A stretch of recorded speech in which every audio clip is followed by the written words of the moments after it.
Hello YouTube के इस channel में आप सभी का स्वागत है। आज का विषय है रस। हिंदी व्याकरण में रस सिद्धांत का बड़ा ही महत्व है और यह हिंदी व्याकरण का एक महत्वपूर्ण अंग भी है। रस में के सिद्धांत के अंतर्गत जब हम लोग कविता, कहानी, नाटक, बोलने, सुनने और देखने पर जो हमें अनुभूति प्राप्त होती है, उस अनुभूति को ही रस कहा जाता है।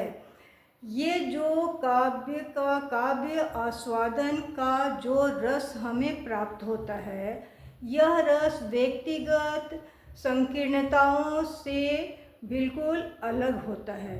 यह व्यक्तिगत संकीर्णता से स्वतंत्र और अलौकिक होता है।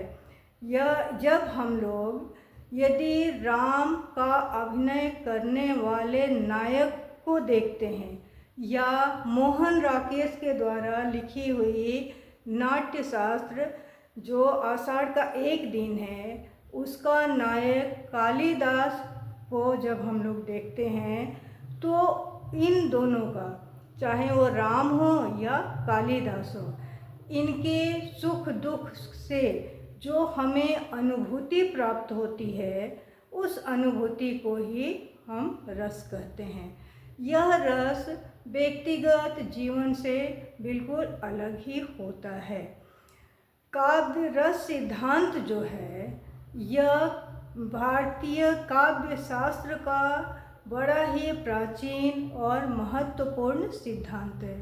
इसके प्रवर्तक भरत मुनि हैं और उन्होंने जो रस सिद्धांत की परिभाषा दी है, वह परिभाषा यह है कि विभाव, अनुभाव और व्यभिचारी भावों के संयोग से रस की निष्पत्ति होती है, उसे हम लोग रस सिद्धांत कहते हैं।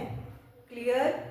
तो यहाँ रस सिद्धांत के अंतर्गत ये जो परिभाषा है, इस परिभाषा के 4 अंग होते हैं। यहाँ प्रश्न पूछा जाता है परीक्षा में कि रस के कितने अव्यय या अंग होते हैं, तो इसके 4 अंग होते हैं, जिसमें पहला है अस्थाई भाव। अस्थाई भाव रस जो होता है, वह किसे कहते हैं, उसकी परिभाषा क्या है? तो परिभाषा यह है कि सहृदय मनुष्य हृदय में जो भाव जागृत होता है, उसे ही अस्थाई भाव कहा जाता है। यानी अच्छे हृदय वाले व्यक्ति के हृदय में जो भाव जागृत होता है, उसे हम लोग अस्थाई भाव कहते हैं। और वह भाव जो होता है, वह अस्थाई रूप से उसके हृदय में जागृत रहता है। तो ये हो गया हमारा अस्थाई भाव। अस्थाई भाव के 9 अंक संख्या होती है। वह संख्या कौन कौन सी है? रति, हास, शोक, क्रोध, उत्साह, भय, जुगुप्सा, विस्मय और निर्वेद। ये 9 उसके अंग हैं। ये भी परीक्षा में पूछा जाता है कि अस्थाई भाव के कितनी संख्या है, तो उसकी 9 संख्या है। अब ये जो 9 संख्या है, इन 9 संख्या के आधार पर ही क्रमशः श्रृंगार, हास्य, करुण, रौद्र, वीर, भयानक, विभत्स, अद्भुत और शांत रस की निष्पत्ति होती है। किसके आधार पर होती है? ये जो 9 अंग हैं, उसके या 9 जो संख्या है, उन संख्याओं के आधार पर इनका भी निष्पत्ति होती है। इसके साथ ही एक प्रश्न यह भी पूछा जाता है कि इस स्थायी भाव में और कौन कौन से रस को सम्मिलित किया गया है। तो इसमें दो और रस को सम्मिलित किया गया है। वह रस कौन सा है? वह है वात्सल्य और भक्ति रस। ये दोनों भी किसके अंतर्गत आता है? अस्थाई भाव के अंतर्गत आता है। नंबर 2 जो है वह है विभाव। विभाव की परिभाषा यह है कि जो व्यक्ति पदार्थ या परिस्थिति, ठीक है, के द्वारा अन्य व्यक्तियों के हृदय में जो भाव जागृत करता है, तो भाव जागृत करने वाले कारण जो होते हैं उन कारण को हम लोग विभाव कहते हैं। क्लियर? तो ये जो विभाव है, यह विभाव को भी दो भागों में बांटा गया है। पहला क्या है? आलंबन विभाव।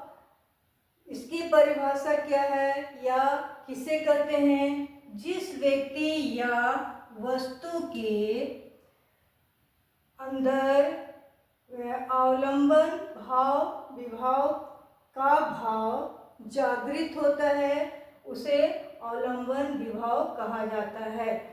इसमें प्रायः नायक और नायिका ही होते हैं। जैसे हम लोग उदाहरण ले सकते हैं कि पुष्प वाटिका है। पुष्प वाटिका में राम भ्रमण कर रहे हैं, दूसरी तरफ से जानकी भी आती है। प्रातः काल का समय रहता है, वायु मंद मंद क्या है? बह रही है। पुष्प जो है उस पुष्प वाटिका में फूले हुए हैं। यहाँ राम जो है जानकी को देख करके क्या होते हैं? वह उनके प्रति उनके प्रेम की भावना जागृत होती है। कभी और वो देखने की इच्छा प्रकट करते हैं, तो कभी उन्हें लज्जा आती है, कभी हर्ष होता है। तो राम के मन में जो भाव जागृत, रति भाव उसको कहा जाता है, जो रति भाव जागृत हुई, तो यहाँ पर जानकी जो है वह क्या है? आलम्बन, यानी वह नायिका है। तो जहाँ पर नायक नायिका हो और नायक के मन में नायिका के प्रति आलम्बन या रति रस उत्पन्न हो, उसे हम लोग आलम्बन विभाव कहते हैं। इसे भी दो भागों में बांटा गया है। प्रश्न आता है कि अवलंबन विभाव को कितने भागों में बांटा गया है या कितने प्रकार के हैं? तो इसमें पहला जो है आश्रय। तो आश्रय के अंतर्गत जिसके मन में रति आदि भाव उत्पन्न होते हैं, उसे हम लोग क्या कहते हैं? आश्रय कहते हैं। और दूसरा जो है वह है विषय। जिस वस्तु या व्यक्ति के लिए आश्रय के मन में जो भाव उत्पन्न होता है, उसे हम लोग विषय कहते हैं। अब इसे हम लोग उदाहरण से भी समझेंगे। हरिश्चंद्र अपने मृत पुत्र रोहिताश्व को देखकर विलाप करते हैं, ठीक है। तो यहाँ आश्रय, जिसके मन में रति आदि भाव उत्पन्न होता है, उसे हम लोग क्या कहते हैं? आश्रय कहते हैं। तो इस वाक्य में हरिश्चंद्र जो हैं ये क्या है? आश्रय है। क्लियर? अपने मृत पुत्र रोहिताश्व को देख करके वे विलाप करते हैं। तो यहाँ विषय क्या है? किसको देख करके वो विलाप कर रहे हैं? वह मृत पुत्र रोहिताश्व को देख करके विलाप करते। यह क्या हो गया? यह विषय हो गया। इसके अतिरिक्त और भी उदाहरण के द्वारा हम लोग समझ सकते हैं कि निर्जन वन है, उस वन में व्यक्ति अकेला है, वह वन बिल्कुल घनघोर अंधेरे में घिरा हुआ है, वहाँ एक सिंह है। तो यहाँ व्यक्ति जो है वह एकांत स्थान में निर्जन वन में है, तो वह व्यक्ति क्या हो गया? वह आश्रय हो गया। और सिंह जो है उसने उस जंगल में वह क्या हो गया, वह विषय हो गया। अब सिंह को देखने के बाद उस व्यक्ति के मन में जो चिल्लाने की या भय का जो भी उसके मन में भाव जागृत होता है, डर का, उसे हम लोग क्या कहते हैं, उसे ही उद्दीपन कहते हैं। तो यहाँ उद्दीपन जो है वह बाहरी चेष्टाओं या बाहरी वातावरण के कारण उत्पन्न होता है। तो यहाँ जो व्यक्ति है वह क्या है, आश्रय है, और विषय क्या है, सिंह है। ठीक है, ओके। नेक्स्ट है उद्दीपन विभव। तो ये उद्दीपन विभव किसका है, विभाव का। विभाव का दो भागों में बटा हुआ है। पहला आलंबन विभाव, आश्रय विभाव, और दूसरा जो है उद्दीपन विभाव। तो उद्दीपन विभाव में जो आश्रय है और आश्रय के द्वारा जो विषय में उसके विषय को देखकर उसके मन में जो भावनाएं उत्पन्न होती है, जो रस उत्पन्न होता है, उसे ही उद्दीपन विभाव कहा जाता है। तो उद्दीपन विभाव में क्या होता है, बाहरी चेष्टा या बाहरी वातावरण के कारण जो मन में भावनाएं उत्पन्न होती है उसे उद्दीपन विभाव कहा जाता है।